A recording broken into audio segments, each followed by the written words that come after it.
Okay, y'all, let's vibe. So this is season 2, episode 8 of I Swear to Drunk I'm Not God. And thank you so much. Whoever is watching this live, I don't know how to use this. And now I've had a dose and a half of absinthe, so I don't even really care. But today we're going to talk about the St. Valentine's Day Massacre. If you see me look this way, that's because my summary is right here, because I didn't learn this by heart. The fuck? Who do you think I am? And 2, even if I did, I would still need it. So if you see me shift here, I got 3 monitors. I got this one, and that one, but I'm going to always be looking here. So don't be like, oh, she's so not engaged. Fuck you. Okay. I am engaged. So we're going to talk about that. The poison. I don't know if you're not drinking. The 2 people that I've been mostly talking to is not drinking. Well, Dustin is drinking, but every episode of my podcast, I Swear to Drunk I'm Not God, I always have a quote unquote poison. The poison on this episode is the South Side, and it's going to make sense once we get into it. The South Side is basically 3 to 5 mint leaves, muddled with lime juice, and a shaker. Okay. You add your ingredients, you add some ice, you shake that shit until it is chilled. Y'all got to stop shaking cocktails and then pouring them warm. I don't know where y'all got that from. That's just dumb. Chill it. Keep going until it's chill. Unless you're dry shaking. If you dry shaking, then you're good. But if you got ice in that motherfucker, let it chill.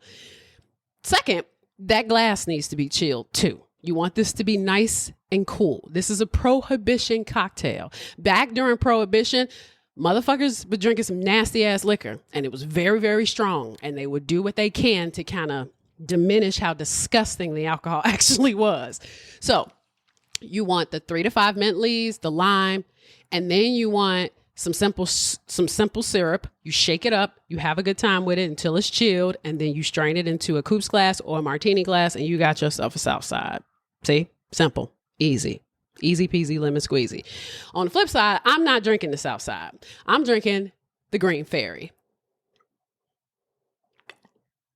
The book I read for this episode was actually the St. Valentine's Day Massacre, written by William Helmer and Arthur Billick. I was very pissed because this book did not come in audio. That's how I ended up with a physical copy. I hate to say it. I got 20 fucking books. Okay. I like to do audio now. It's easy. I can have somebody read to me. I don't have to strain my eyes. There's levels to it. Okay. So we don't judge, because I know some people are all about the paperback or the hardcover, but I'm not. Now we're going to start from the beginning. Now in the early 1920s, around 1924 and into the 1930s, Chicago was the largest gang city in the United States. Quote, this is from the book. Outsiders apparently do more worrying about the plight of Chicago than the residents themselves. Does that sound familiar? A little bit. According to a Nebraska newspaper, quote, not that the residents had much choice, but many did take personal pride in their city's reputation for toughness. Now, we know this is fucking true.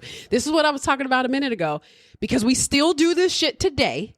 We love the idea that these kids we don't, because I don't like it. But, you know, when these kids say, you own the Chirac and all that other shit, part of that has a lot to do with it, because a lot of people feel like if you can survive here, you can survive anywhere. It's kind of like New York in that capacity.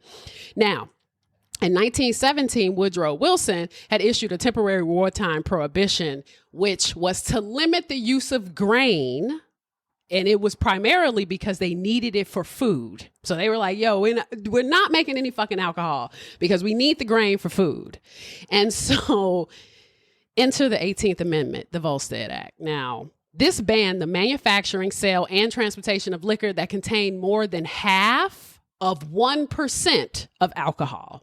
So that was the goal. We don't sell anybody anything that has any alcohol in it. So the amendment was ratified in 1919 and then went into effect in 1920. Now, with the enactment of laws come seedy underbellies generally, and groups that are willing to circumvent them. So you had 2 key players by the time of the St. Valentine's Day Massacre. You had Al Capone, who we know as Scarface. I'm going to take this earring off. Al Capone, who we know as Scarface. You had George Bugs Moran. Now, we'll start with Al Capone because we all know him. Al Capone was born January 17th, 1899 in Brooklyn, New York. He was born of two Italian immigrants. Now, back in New York, he worked as a bouncer where he secured the local brothels. Here is where he got his nickname Scarface because apparently he insulted a woman and her brother came and he sliced him the fuck up.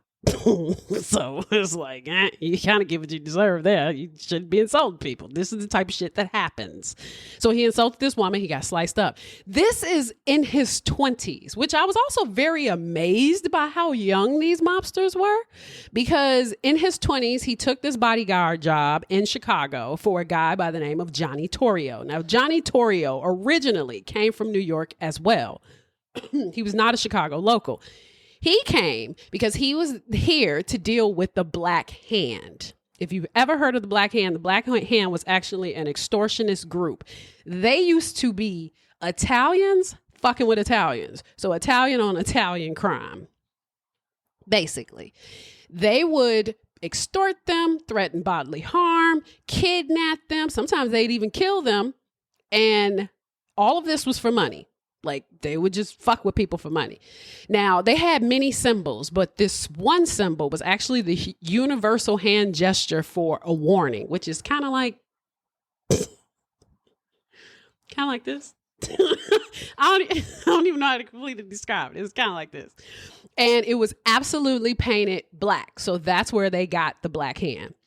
Now, Torrio took care of the situation. He didn't just get him no money, though. What he did is he killed them. He just flat out killed them. So Carissimo, now here's another character. When he killed him, he was there to work for James Big Jim Carissimo's organization. Excuse me, Jesus. When Carissimo didn't want to get into bootlegging at the beginning of Prohibition, Torrio killed him. Carissimo wanted to free up more time because he started fucking with this woman. There was this woman. She was not his wife, but he eventually divorced his wife.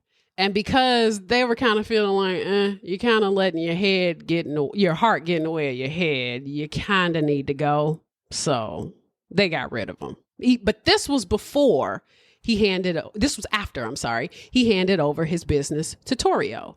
Now, Torrio has Al Capone come to Chicago. And in Chicago, he's working at Carissimo's spot. This place was the Four Deuces on 2222 South Wabash, which is funny too. Motor Row-ish is where I also lived. I lived off of 23rd in Michigan. And that was apparently an area, the Lex, if you are in Chicago and you know where the Lex apartment complex is, that place used to be Al Capone, not that actual building, but that location was actually a hotel, a brothel by the name of the Lexington Hotel, ran by Al Capone. They were running a lot of hoes through there.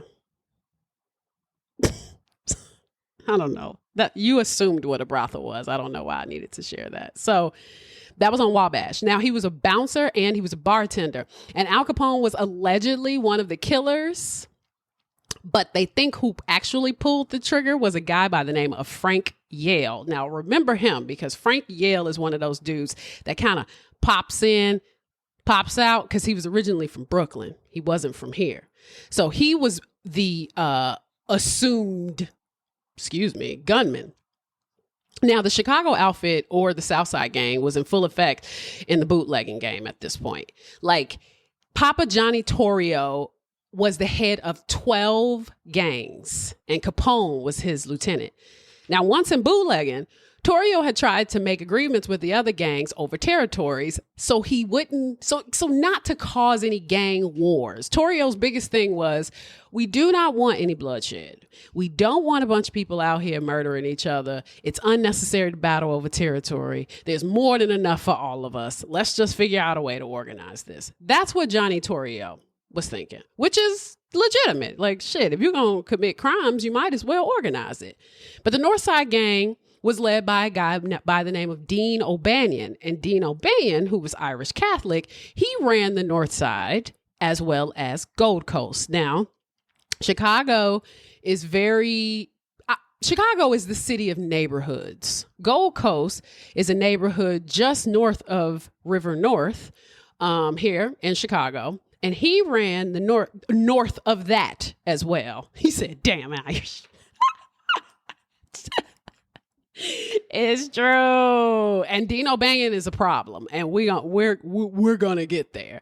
So he ran the north side in the Gold Coast neighborhoods in Chicago. And he was totally for this new agreement. He was like, cool, I'm down. Now O'Banion ran his side of the North Side gang out of a flower shop called Schofields. Now, Schofields was on 738th North State, right across the street from Holy Name Cathedral.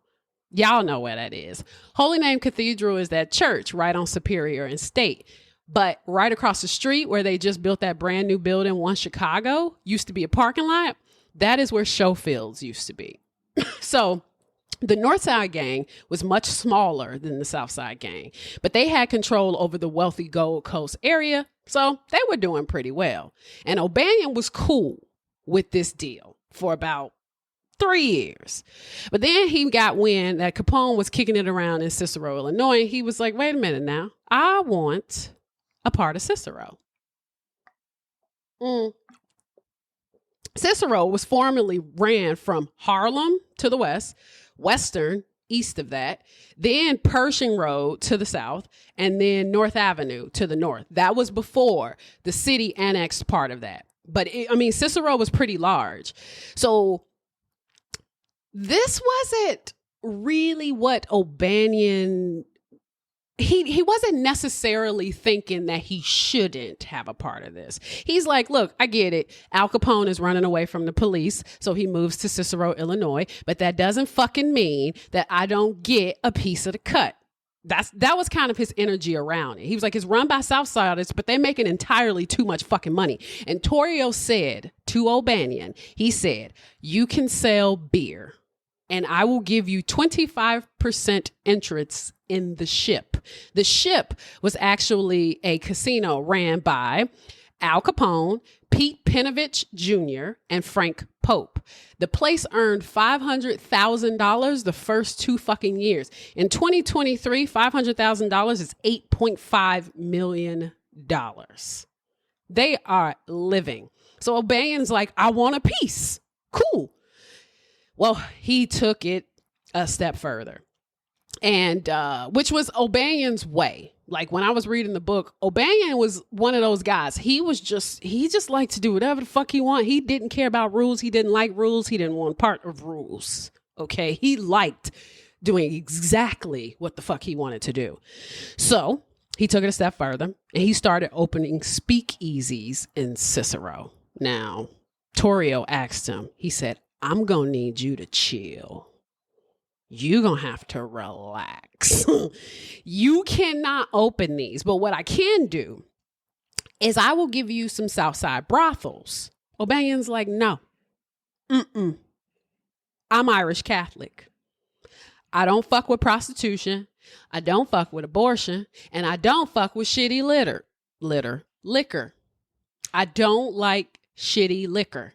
So, no. I don't want any of your shitty brothels. So they were like, okay, well, I don't really know how to make this better for you, but what I need you to do is chill. That's what you gotta do. Well, O'Banion, he wasn't really the chilling type. And what he started to do is he started a beef with the Jenner brothers, and the Jenner brothers were actually marketing their whiskey on O'Banion's territory. So he was like, okay, cool. Now the Jenner brothers were Sicilian. They ran out of Little Italy. And as we know now, Little Italy is University Village. And this was funny. They were using what Chicagoans called horse piss, AKA near beer. I've never heard of near beer until I read this book. And they were cooking it in small batches in a kitchen and then combining some fucking kitchen bath, tub gin type of shit with this near beer to bring it back up to proof, because near beer was like shitty, right?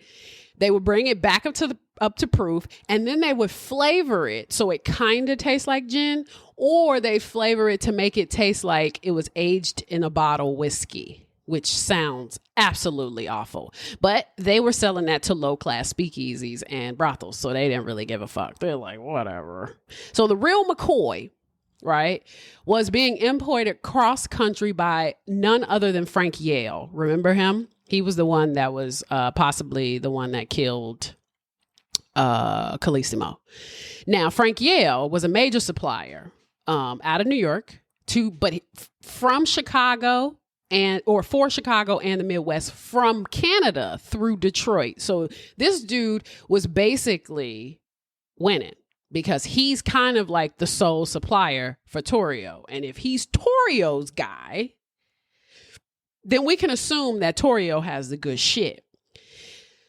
He was also the chief of the Unione Siciliano, the Sicilian Union. That's what he was. And so Frankie Yale was a big deal. Torrio's getting all the good shit from Frankie Yale. So O'Banion starts complaining to Torrio. And Torrio doesn't do anything about it. And O'Banion starts stealing Jenna's liquor shipments. And then the Jennas want O'Banion dead. They're like, this is pretty simple. He's got to go. Now, because the Jennas were Sicilian, they have to go through the Sicilian Union, which was the Sicilian American organization based in Chicago, possibly a mafia front. The Chicago branch said no. We refuse to sanction this hit. We're not doing it. Meanwhile, O'Banion continued with his aggressive tactics, and in February of 1924, he targeted his Southside adversaries, attempting to implicate Torrio and Capone in the murder of a man by the name of John Duffy, who was a Northside associate with connections to Philly. Now, Duffy, after a violent drunken altercation, fatally smothered his wife, Maybelle Exley. He smothered her with a pillow while she slept. Now, there's also some suggestions that he also may have slip, fell, and shot her twice. Because that happens. It's like, God damn. Who are these people? Now, he was so fucked up. Excuse me. He was so fucked up, he woke up in a panic. And he was like, oh my God. What the fuck? I need to get out of town. So where does he end up? He ends up on O'Banion's doorstep, asking him, help me get out of town. Now, this is a bad fucking idea. O'Banion agreed to help. He instructed Duffy to meet him at the Four Deuces. As we know, that is a club under the control of Torrio and Capone. And eyewitnesses at the club reported seeing Duffy leaving with O'Banion and another unidentified individual at around 8 p.m. in a Studebaker. So, Duffy's lifeless body was later discovered in a snowbank outside of Chicago, having suffered 3 gunshot wounds to the head from a .38 caliber pistol. And despite one witness initially claiming to have seen O'Banion and two others disposing of Duffy's body, this testimony was later retracted. So, given Duffy's last known whereabouts at the Four Deuces, suspicions naturally fell on the club manager, which is who? Al fucking Capone. The investigation drew unwelcome attention to the club's activities, including gambling, prostitution, and bootlegging. And when O'Banion himself became a person of fucking interest to the police, he told the press this, quote, "The police needn't come looking for me. I'll present myself to the state's attorney's office at 2:30 p.m. on Monday afternoon. I'm willing to disclose whatever the state's attorney wishes to know about me. Whatever happened to Duffy is not my concern. I don't associate with such lowlifes."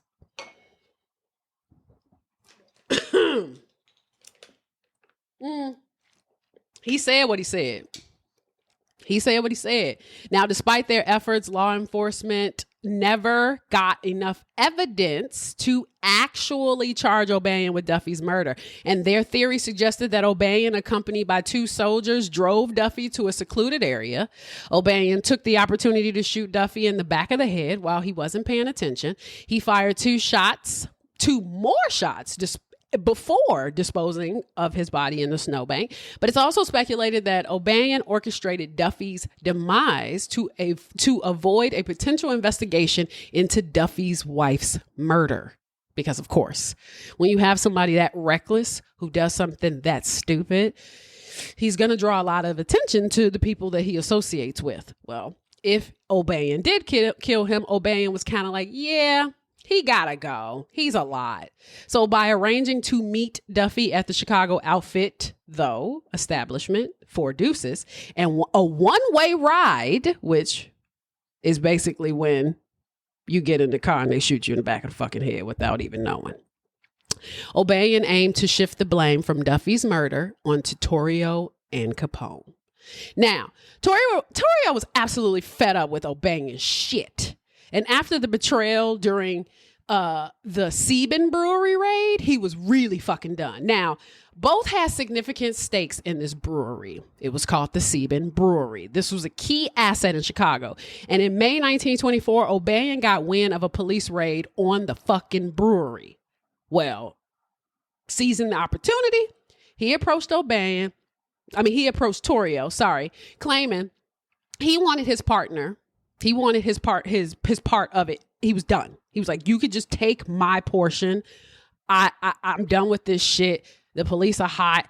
I got the Jenners on my ass. I want out. So what did Torrio do? Torrio said, all right, bet. I'll give you $500,000 for your portion. Torrio forks over $500,000. As we know, in the 1920s, $500,000 is $8.5 million. He forks that over to O'Banion. However, when O'Banion's his final shipment comes in, the police swooped in, and O'Banion, Torrio, and a few of the Southside associates found themselves in fucking jail. And O'Banion, with no prior prohibition-related offenses, escaped completely unscathed. Unlike Torrio, though, Torrio had to navigate bail by himself, and then he had to navigate bail for the 6 other dudes that was with him, along with court charges and jail time. So Torrio's fucking pissed. And then to add salt on the fucking wound, O'Banion refused to return Torrio's money. Because remember, the brewery's raided. There's no brewery now. Torrio realized, fuck, I just got played. He faced a significant loss. Not only did he lose that $500,000, but he also lost the fucking brewery. Not to mention the public embarrassment, because you know mobsters don't like to be fucking embarrassed, right? Because he's like, shit, I'm about to be indicted. This ain't cool. That's not cool. Now, despite this, Torrio initially elected to keep the peace. However, O'Banion's subsequent actions later that year would irreparably rupture any chance of reconciliation. Any chance. So on November 3rd, 1924, Dean O'Banion dialed up Angelo Genna, the Jenners, the Italians from Little Italy, the ones that sell the horse piss.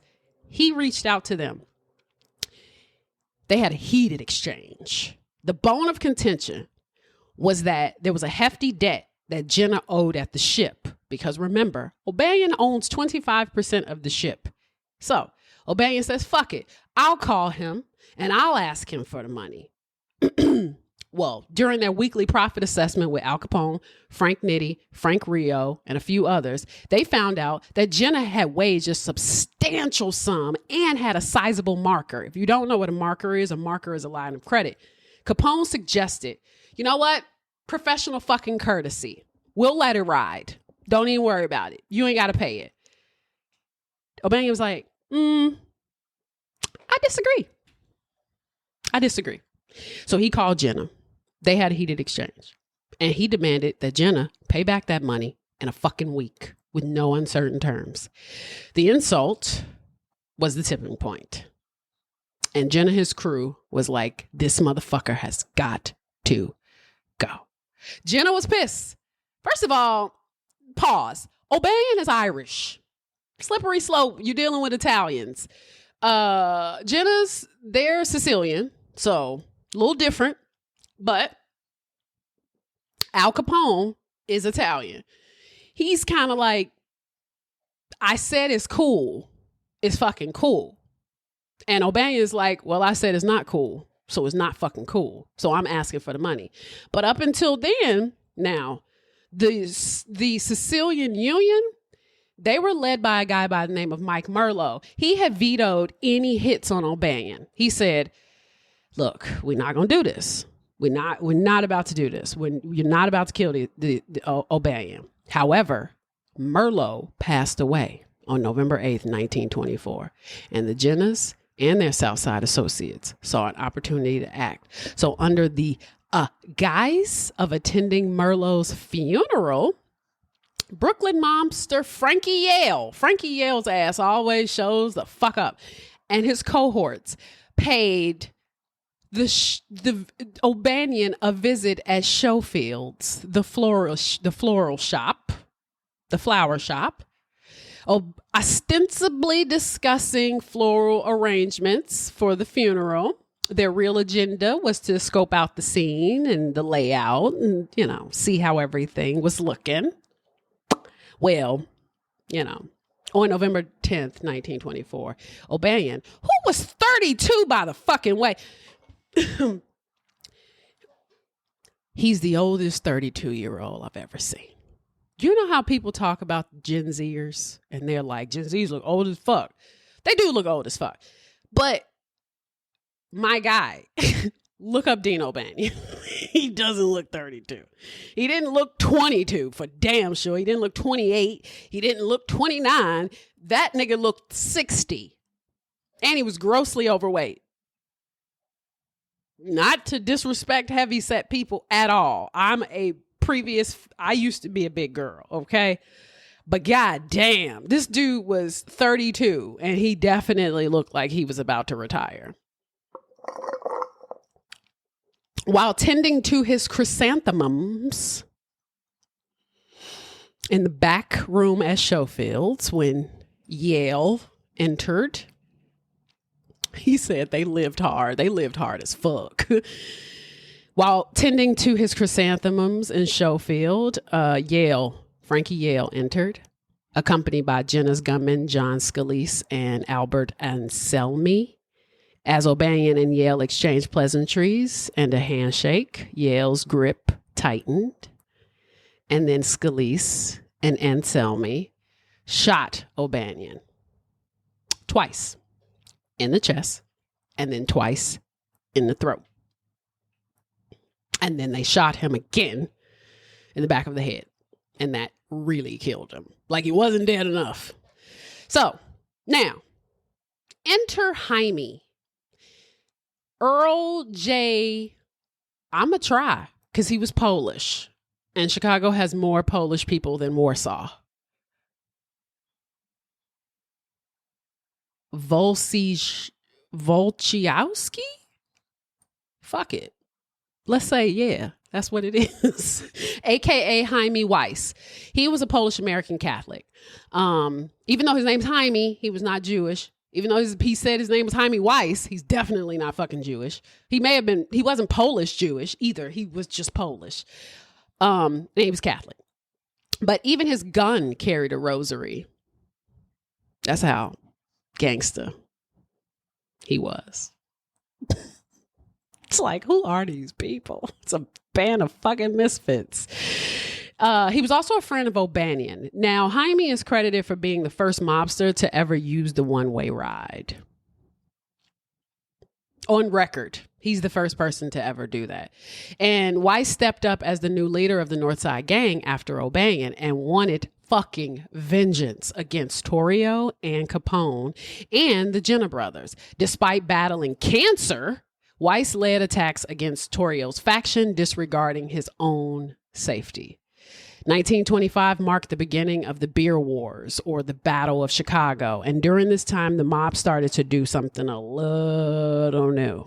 They started using Tommy guns. Now, sorry, don't use the guns, don't know how to use a gun. And I will tell you, when they said that Tommy guns shot 45 caliber fucking rounds at 800 rounds per minute,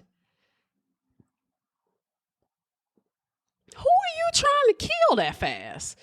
The first gangster to bring one to Chicago was none other than Dean fucking O'Banion. And actually, he didn't just buy one, he bought three. He bought three in Denver, Colorado. Now, and I was telling my homeboy was like, what the fuck? Who needs machine guns in Denver, Colorado? Well, those guns were used to intimidate striking minors. That's how they got down. They would literally terrify these people, which I think they're called scabs. They would terrify these people by threatening to kill them when they striked. Now, of course, being the first gangster to bring these guns is kind of unfortunate because he never had the pleasure of using it. He died shortly after.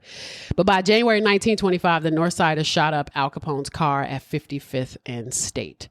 Though they missed Capone, they managed to hit some of his associates. And shortly after, Weiss, along with Moran and Drucci, ended up ambushing Torrio. And they fucked him up pretty bad. He was living over in South Shore. He was with his wife. Him and his wife went to go shop. They were living like off of 71st, 72nd and something in South Shore. And they shot him the fuck up and they thought he was dead. Torrio was shot in the jaw, neck, right arm, chest, and stomach, but he survived. Now, this brush with death prompted Torrio to hand over the reins of the gang to Al Capone. And that is when Torrio said, I am fucking done. People making it seem like the world getting more violent. Exactly, because it isn't. It's not getting more violent. Now, it's crazy. You know what? And I'm going to pause. It's crazy that you said that, because when I was reading this, I was like, I've been saying this. Chicago has always been fucked up. It didn't start with a bunch of black kids on the South Side. It didn't start with smash and grabs. It didn't start with, all of this. It was already like this. It was already shitty.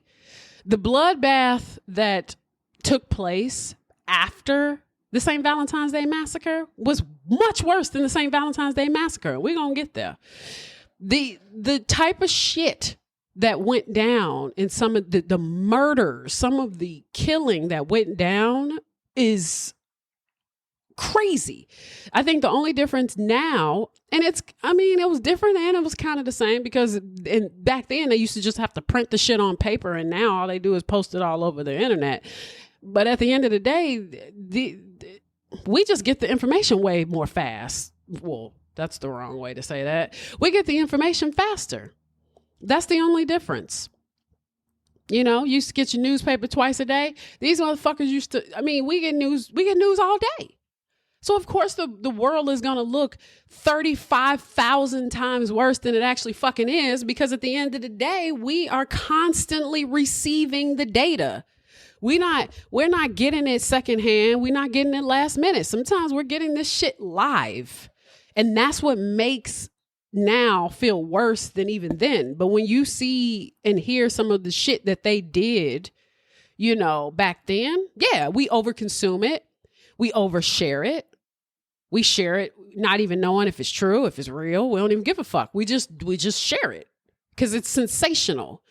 And back then, you had all these newspaper men who were extra, read all about it. Fucking Al Capone is blah, blah, blah. But it took time. You had to write the article, print the papers, have somebody out there passing this shit around. And then you had to have somebody buy the paper. Now it's like, oh, I was just scrolling. I'm receiving the information whether I want it or not. So I think it makes the world feel way worse because of how much information we receive on a daily basis. Now, miraculously, Torrio survived and he recuperated in the local hospital. He never said who shot him because gang shit. The brush with death prompted him to hand over his business to Al Capone for sure. He was like, I can't do this no more. And in August 2026, I said 2026.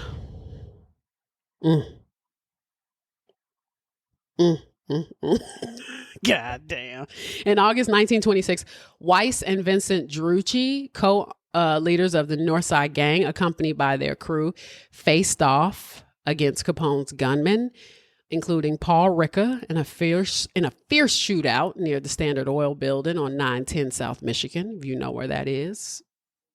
In retaliation, on September 20th, 1926, Weiss orchestrated a convoy of 10 vehicles to shoot up Capone's Hawthorne Hotel in Cicero. Over 1,000 rounds were discharged, with Weiss, Drucci, Moran, and Gusenberg brothers and other Northsiders believed to be behind the assault. Although Capone was present during the attack, he narrowly escaped out of the rear of a building. It's always funny how the person you were trying to hit always narrowly escapes. Everybody else gets shot the fuck up and people are dead and bleeding on the street, but not the person you intended to hit.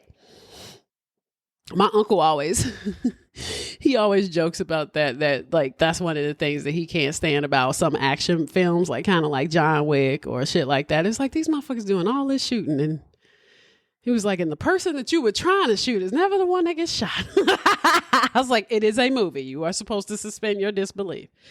Now, eventually Weiss would be killed. He was killed by Frank Nitti, who was Al Capone's cousin, and Vincent Drucci was now the new leader of the Northside Gang. They were on the struggle bus. Northside Gang wasn't doing well. He was running the gang along with Bugs Moran. Now, after Weiss's shooting, Drucci and Moran found themselves at a peace summit with all the Chicago gangs, including the Southside Gang. And while Moran, he leaned a little towards letting the fucking gang war continue, Drucci was more like, we should do a ceasefire. A lot of people are fucking dying. This shit is kind of not cool. Let's just not. By 1927, William Hale Thompson made a bid to claim the mayorship. Now, Thompson's campaign rhetoric hinted at a lax approach to law enforcement, primarily because he was corrupt as shit. So this earned his Al Capone's support almost immediately. The political landscape, though, was mixed with a little bit of racism because Irish American politicians tried to say that Thompson was anti-Catholic, even though he fucked with the Italians who were Catholic. So, excuse me. However, Thompson's reliance on African American voters also caused shifts in allegiance among constituents because it's always a great opportunity to be racist towards Black people. We're always open up to that. And undermining his campaign,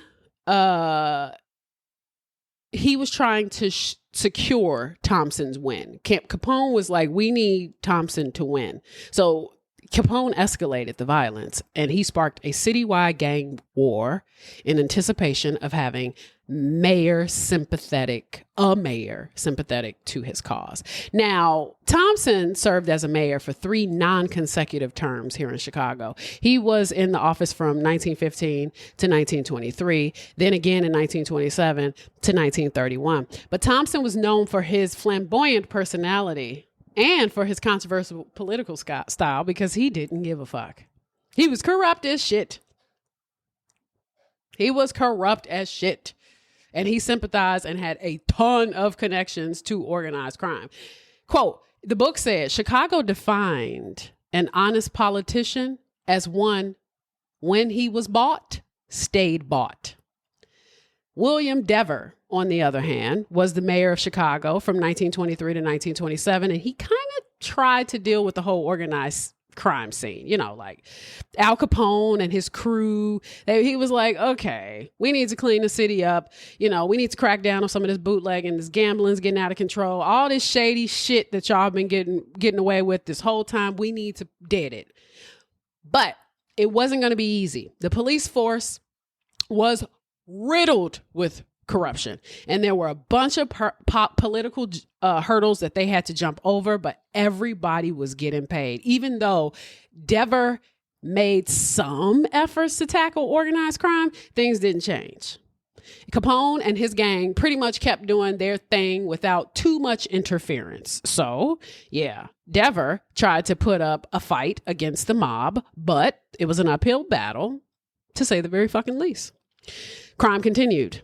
And on April 3rd, 1927, Drucci decided to seize the initiative by raiding the office of an alderman who was a Dever supporter. And in response, the Chicago Police Department chief ordered his officers to apprehend any Northside gang member on site, further escalating the rift between the gangs. Then on April 4th, 1927, Chicago police arrested Drucci and uncovered a hidden .45 caliber pistol. Among arresting officers with Detective Healy. Now, Healy was known for his no-nonsense approach for fucking criminals up. He used to beat them up.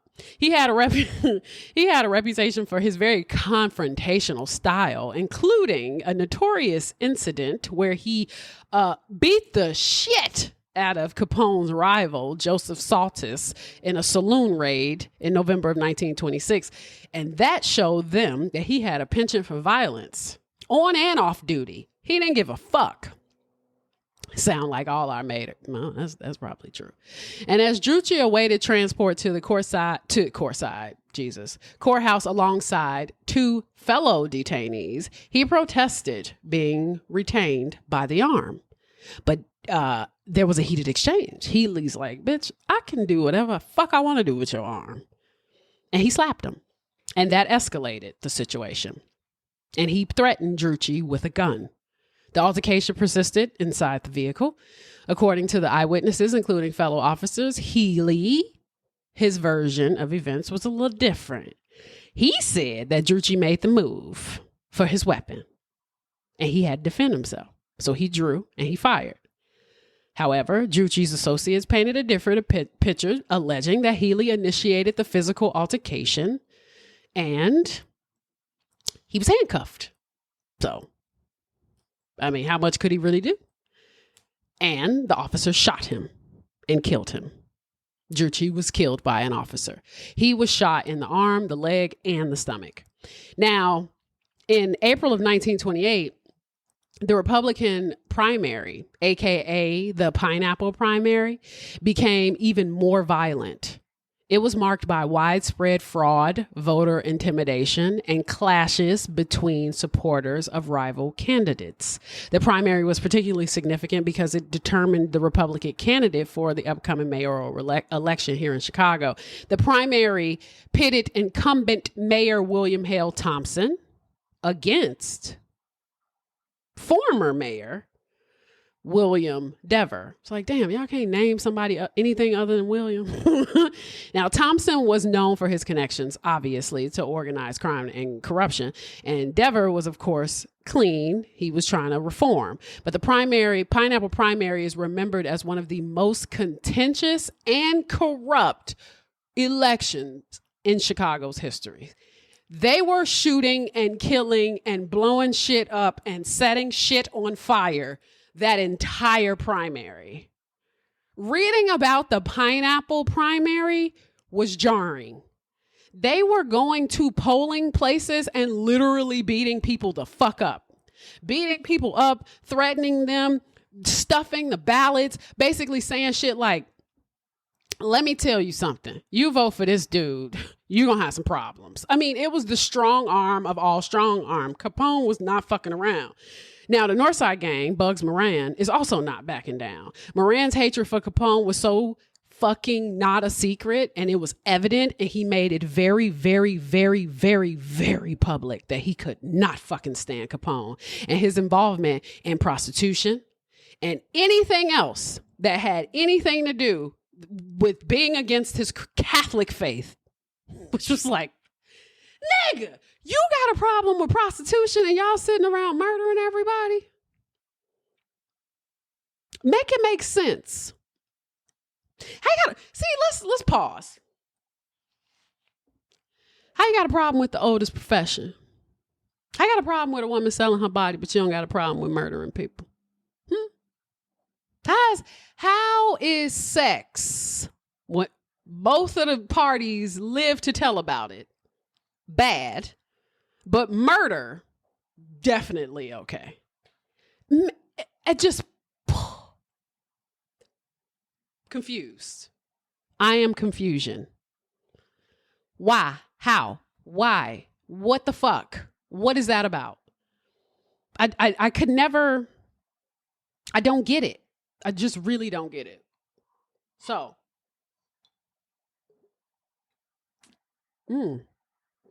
excuse me. I'm getting tipsy.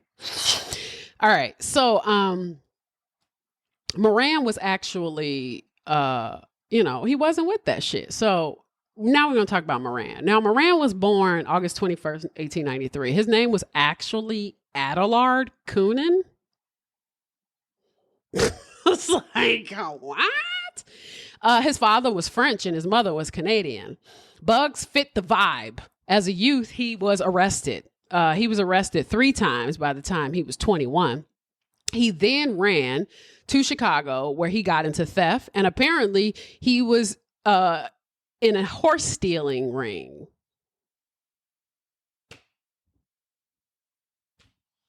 Give it to Mikey. He'll steal anything. The fuck? You stealing horses now? And so he then, now, this was when he was 21.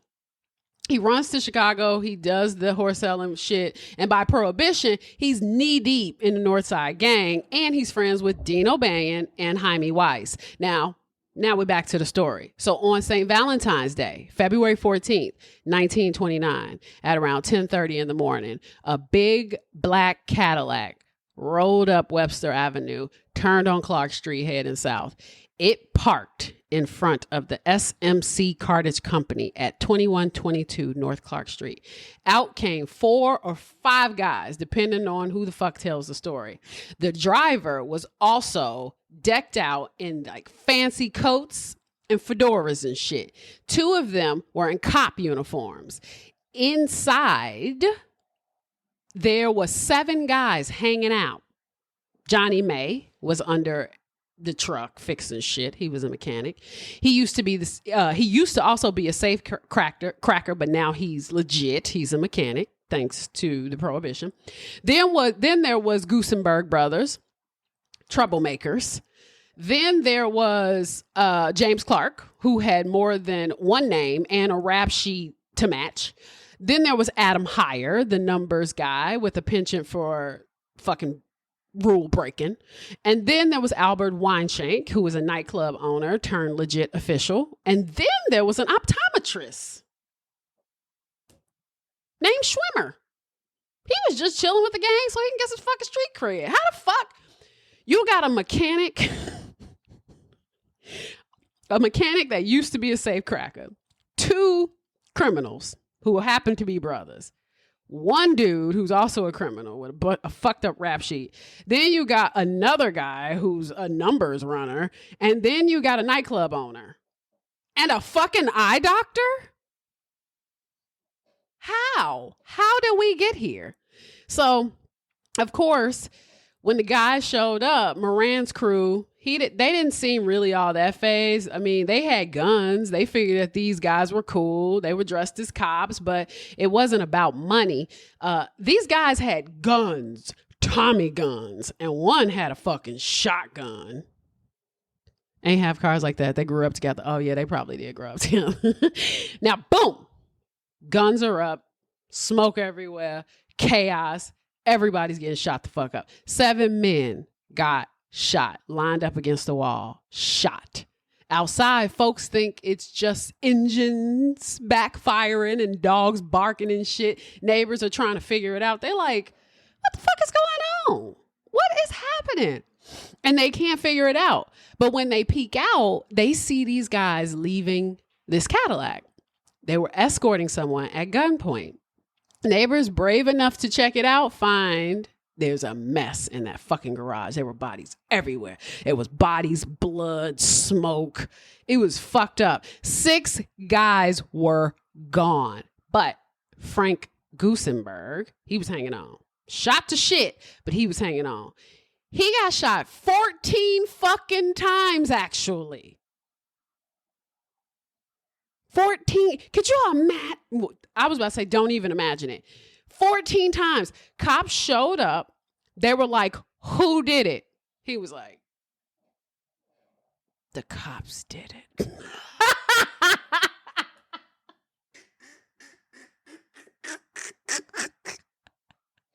I was like, is that not the most gangster shit?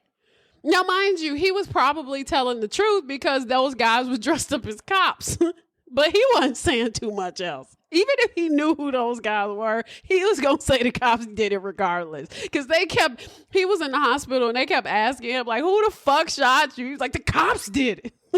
It's like, damn, you got shot 14 times. These motherfuckers are like, who killed you? The cops did it. Now, the casualties included 5 members of George Bugs Moran's Northside gang, along with 2 associates. And Moran was actually the sole fucking survivor because he deviated from the plan. The massacre was apparently orchestrated in an attempt to eliminate Bugs Moran, but the motive behind the attack may have been because of the tensions with the Northside gang, hijacking Capone's whiskey shipments and encroaching on his territory. It's very unfortunate because sometimes when you get down to like the nitty gritty of like why this shit is the way it is and why motherfuckers do the shit that they do, you're like, that's it. Little Doug, like Doug. Oh, yeah. Yeah. Because, and that's the thing, like, it's infuriating because I hate to say it, but sometimes you're like, I was just expecting something else. It's like when you have so much bloodshed, you always figure there has to be a real reason. And that's the real reason. Now, here's the thing. At the time of this whole fucking mess, Al Capone was chilling in Dade County, Florida. He was, hold your breath, turning 30.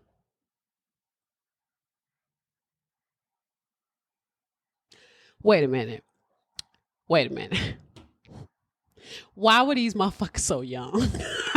I can't get over how young these people were. These people were fucking babies. Like, babies. He was fat as hell, and he was battling syphilis, and his hairline was receding. He gave Dirty 30 a whole different meaning.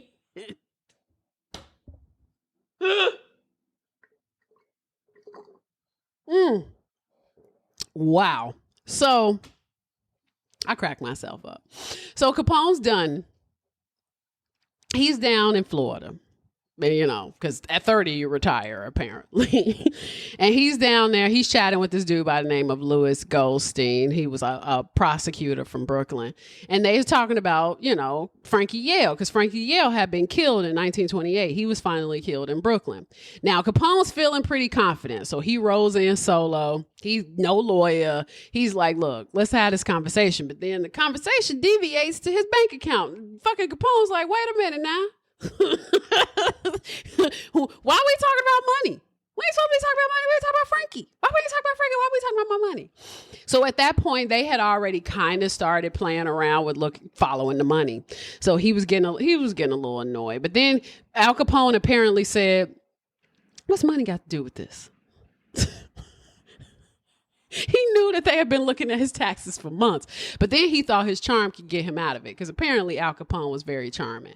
Meanwhile, word of the bloodbath in Chicago was spreading like wildfire. The nation and the fucking national papers were having a field day with this shit. The headlines were fucking ridiculous. They were plastering the pictures of the bodies all over the place.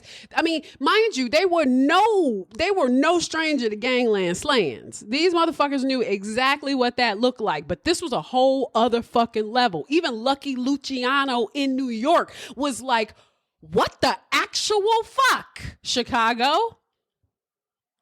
What the actual fuck? In the book, in New York, the New Yorkers were like, Chicago people are quite literally insane. I'll never forget, one of my friends was like, she went to New York and New Yorkers were like, where you from? It's like, oh, I'm from Chicago. Oh, don't shoot me. I was like, wow. Wow. Why we just can't be associated with Italian beefs? I happen to be one of those people that eat hot dogs with ketchup.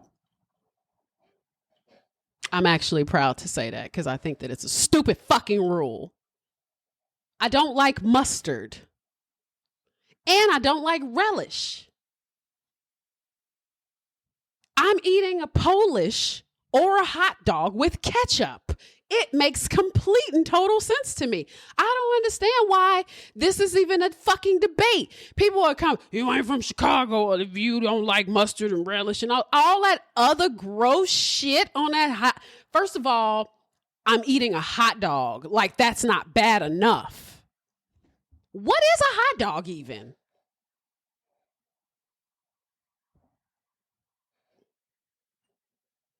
I'm about to pour some more absinthe. So anyway, where was I? New York is like, enough is a fucking enough. The people in Chicago is like, enough is a fucking enough. They're blaming prohibition on all of this shit, and they're saying that this shit is blowing up in our faces. So several factors contributed to the timing of the massacre, including Moran and Capone's rivalry for the control over Chicago's bootlegging operations, and then Moran's incursions, into Capone's controlled businesses. They were just stepping on each other's toes constantly. Now, additionally, previous violent incidents between the gang added fuel to the fire, escalating tensions further. The shit went south because they wouldn't leave each other the fuck alone. See, this is what pisses me off. This pisses me off because this is the shit that Johnny Torrio was talking about. He said it was kind of like a separate but equal thing, even though the syndicate was in the middle. It was the core. Okay, ran by Johnny Torrio. Al Capone is too fucking hot. Johnny Torrio was the person that should have been running the crime syndicate because at the end of the day, Al Capone is a fucking nut. And when you really think about it, Al Capone was too young.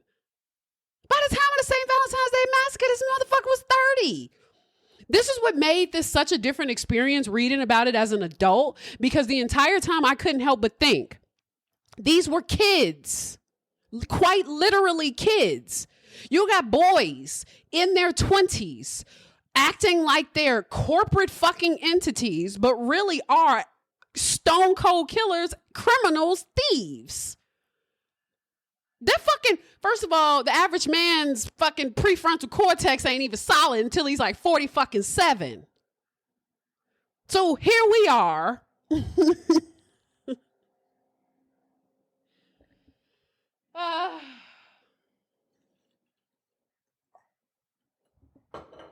All I'm saying is this.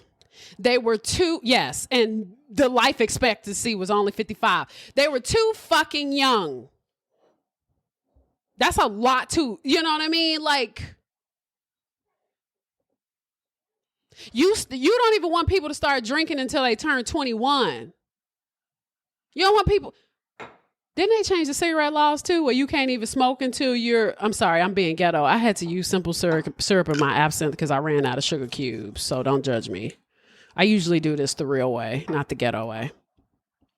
But you know what I'm saying? Like, they were kids. That's what kind of irritated me too, because I was like, wow, I never actually thought about how young they were. They were incredibly young. These were boys. These were not men. These weren't men. They were running shit like they were men, but that's because they were reckless as fuck. That was it. You know what I mean? They were getting away with this shit because they were reckless as fuck. So anyway, I just thought about that. And that's what kind of irritated me when I was reading this. Because I was like, if you think about, if Capone was born in 1899 and the fucking prohibition didn't start until 1920, this motherfucker was 20. Doing all this shit. That's insane to me. So the plan was to lure Moran to the SMC cartage warehouse under the pretenses of this lucrative whiskey deal. And that was orchestrated by Detroit's Purple Gang. They were known affiliates, though, of Capone. But Moran, last minute, he changed his plans, and changing his plan saved him because the killers mistook one of those men for Moran, and that's why they all got shot the absolute fuck up. Like, so really it's a devastating case of mistaken identity. That's why they're all so random.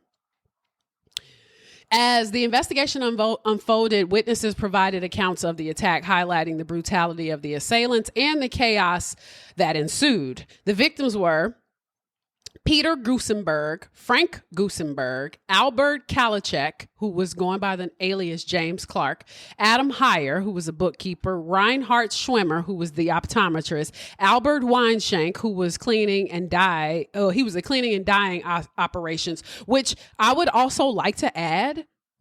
The fucking unions behind the cleaning and dyeing operations in the 1920s were fucking insane. Their cleaning and dyeing in the 1920s was so incredibly criminal. And the shit, there were like 12 unions over cleaning and dyeing. You just find any reason to fuck shit up. That's how I look at it. You just find literally any reason to fuck shit up because cleaning and dyeing, my guy? Fucking laundry? You beefing over laundry? And so then there was, of course, Moran himself, who, you know, obviously, allegedly was the whole reason why the massacre was happening in the first place.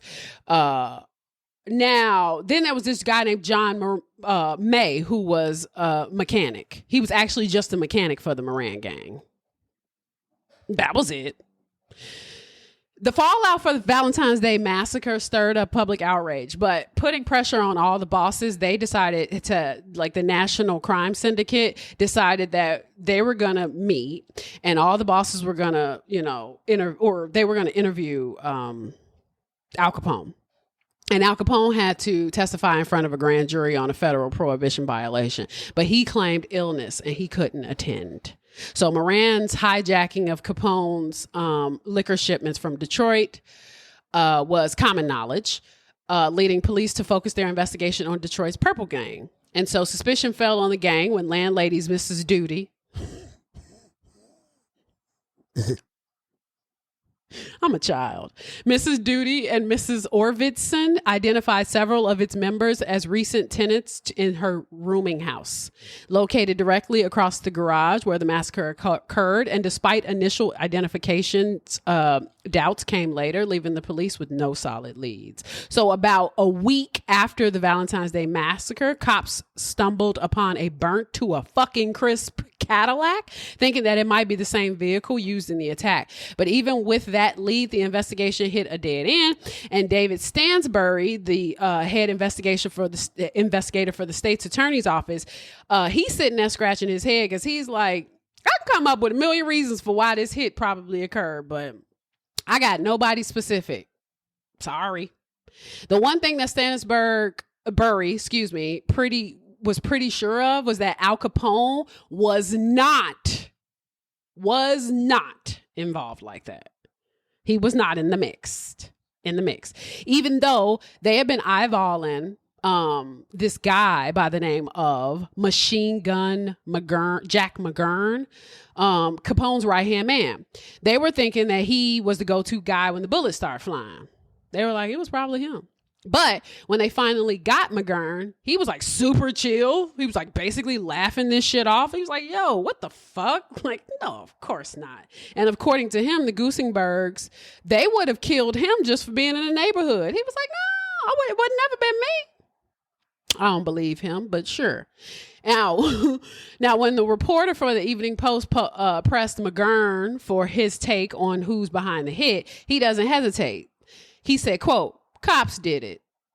He said that shit flat the fuck out. Now, some theories suggest that McGurn may have organized the hit in retaliation for an early attempt on his life by the Moran gang. And another theory suggests that corrupt police officers or law enforcement officials may have been involved in the massacre. Of course they were. Where y'all get them uniforms from? The theory suggests that the police may have been paid off by Capone or other organized figures to carry out the hit. It is a decent theory, sure, but it has holes. What'd you say? Washing them sheets? What the fuck? Oh, you talking about the cleaning service? Oh my God. Like, why are these dudes all dolled up though? Why were they wearing like all these cool ass clothes and fedoras? Where the fuck was Bugs Moran? Why did he deviate from his plan? If it was a cop hit, why not just fucking shoot them up the way you would normally shoot them? Why pretend like you were a cop and then stage a kidnapping and then do all this other shit and then light these 7 fucking obvious strangers up? You know what? It just reminded me because Dustin just said fly as hell. It reminds me of a G Herbo lyric. You want to hear it? He has this song. That's random. He's from Chicago though. G Herbo has a lyric in his song and he has a song called I Don't Want to Die Anymore. Live too many lives in a row.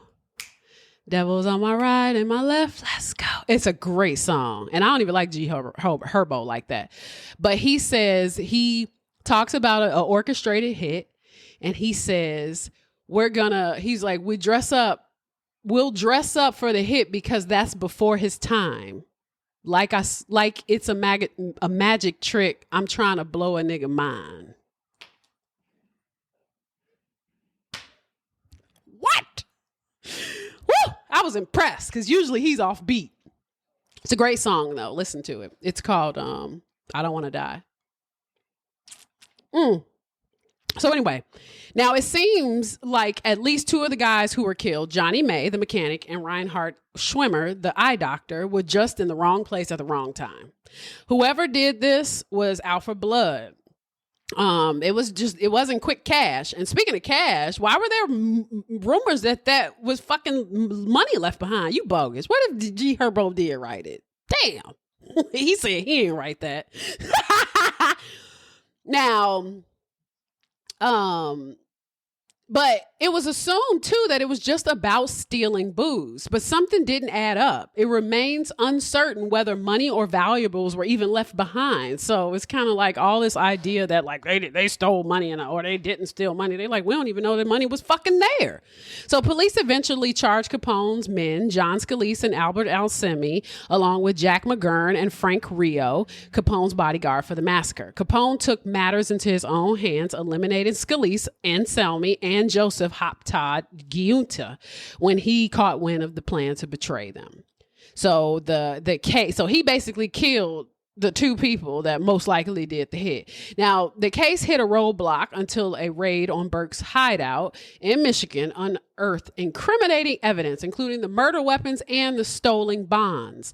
Although Burke was eventually captured and convicted for the murder of an officer, the full truth behind the massacre remains unknown.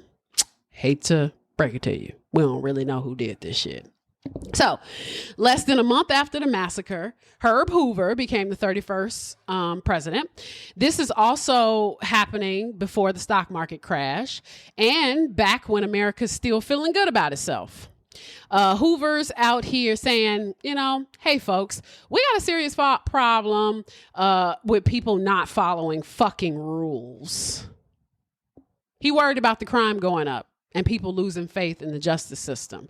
And straight off the bat, he's asking about the progress of nailing Capone. Hoover figured bringing down Capone would show everyone that he didn't fuck around. But the word on the street is that George E.Q. Johnson, the guy leading the charge in Chicago, he had shit on Capone. The best Johnson came up with was contempt of court because he had that bogus ass doctor's note saying that he couldn't show up to that grand jury hearing. And he was claiming he was too sick. But Johnson, he smelled a fucking rat. He just didn't have anything strong enough for a case. Then on March 20th, Hoover got, he got down to the White House and he talked to some people in Chicago, and they were laying it out, and the city practically was run by fucking gangsters. And they were like, yo, what the fuck? The cops, the judges, the politicians, everybody, the papers, everybody is a fucking gangster. What is happening? And even the governors, the aldermen, he was like, they're basically begging, Hoover at this point, yo, could you help us clean this shit up? This is chaotic. And with all that heat, Johnson's struggling to build a case. He's like, no, I got nothing. I can't stick it on Capone. I can't even stick fucking St. Valentine's Day Massacre on Capone. And even the evidence was flimsy. He was like, okay, the evidence is flimsy. I'm not about to take this shot. At least they'd get him in court, right? But nope. No fucking go. Hoover and Johnson are both straight fucking shooters, and they couldn't bring themselves to play dirty, even if Capone was the one they were going to play dirty with. So when Capone whether Capone had his hand in the Valentine's Day chaos or not, one thing is for sure, he definitely paid the fucking price for it. Because the whole mess was the reason why feds were really up his ass like never before. And they were putting Capone behind bars simply because he was popular as fuck and he was a national priority. He was the problem. And eventually they slapped him with a charge for dodging his taxes. And that was the longest sentence ever for that sort of offense, which was 11 years. Thank you, Elliot Ness and the Untouchables. That's a great movie. It was a great show too with Robert Stack. Yeah, Robert Stack. So Capone shrugged it off. He was like, yo, what else can you expect when everybody wants what you got? It is what it is, right? Like, fuck it. I'm that guy. But by this time, he had syphilis. Syphilis had scrambled his brain, and his grip on the underworld was in the goddamn toilet.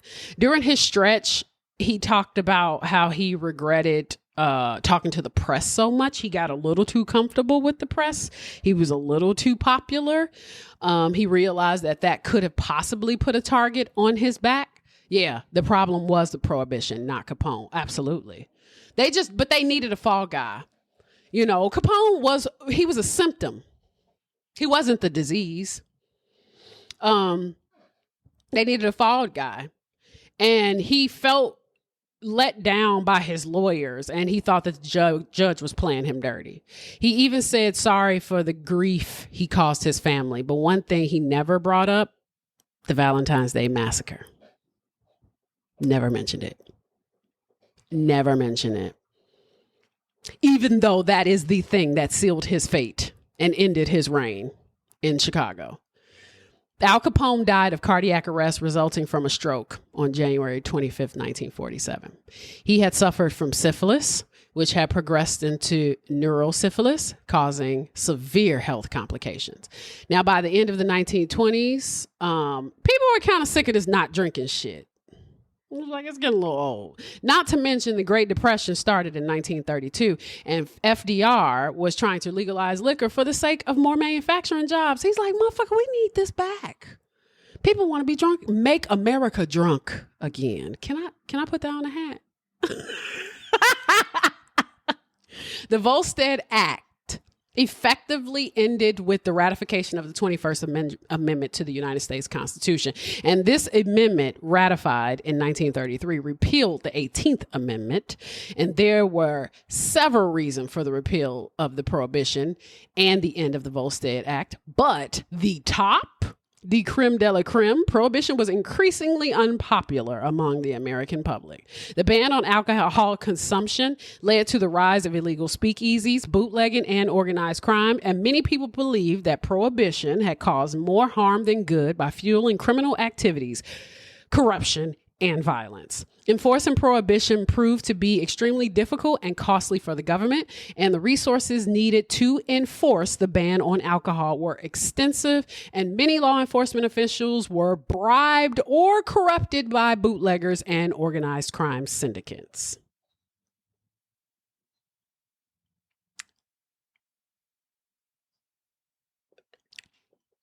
Overall, the combination of public dissatisfaction, economic hardship, enforcement challenges, and the recognition of states' rights contributed to the repeal of Prohibition and the end of the Volstead Act.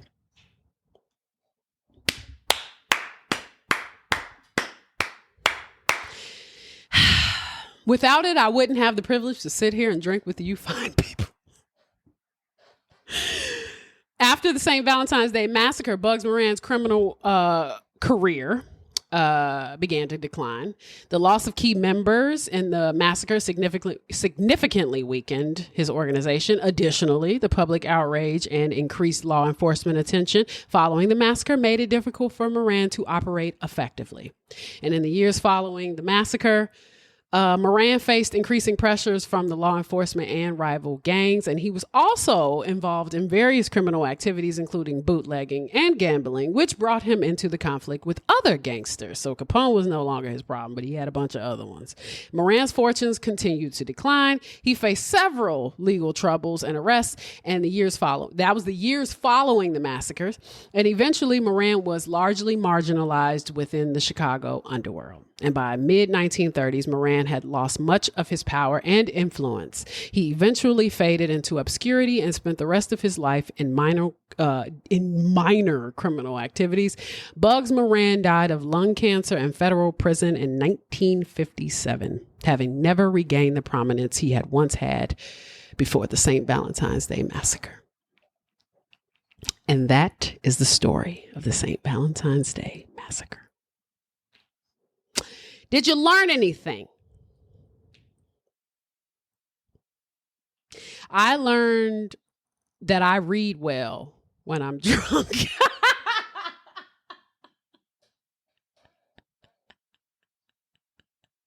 I learned that absinthe is a lovely companion for this fucking podcast. And I thank you all, whoever watched, whoever didn't, whoever liked, whoever commented, Dustin and Boo. And I hope you learned something. And I hope you had a magical St. Valentine's Day. I'm not going to get off. I'm not going to get off yet because I like this. But I will say, no, fuck you. You're not going to bed. Shut up. 7:56. No, but I will say, I appreciate you. This was fun. I'll probably do it again one day. What I love about absinthe, can I just say this though? It's a body thing, you know? Absinthe is a body thing. It's like, you know, alcohol, since we talking about prohibition, fuck it, let's go, you know? Alcohol is one of those things people like to drink because it kind of takes them out of who they are a little bit. But absinthe does something different. Absinthe kind of like, it soothes the soul. So I thank you. I thank you all. And I appreciate you this Wednesday night. It's Wednesday, right? And I hope you come back whenever I decide to do this again randomly. I wasn't planning on doing it. I've had access to live for a month and I didn't do anything about it.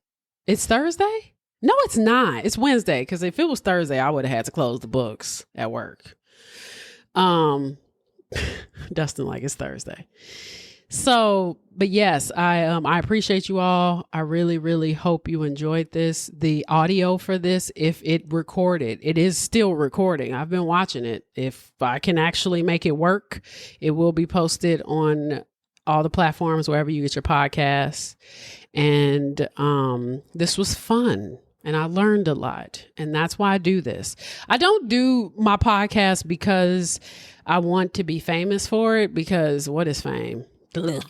I don't do my podcast either because of any weird reasons. I do it because I like learning shit, and I also like telling stories about shit that I learned. Does that make sense? So I'm really hoping that if you stuck around this 2.5 hours, that you've kind of picked up what I'm putting down. So I thank you for that. And I'm gonna end it. Cool. Cool.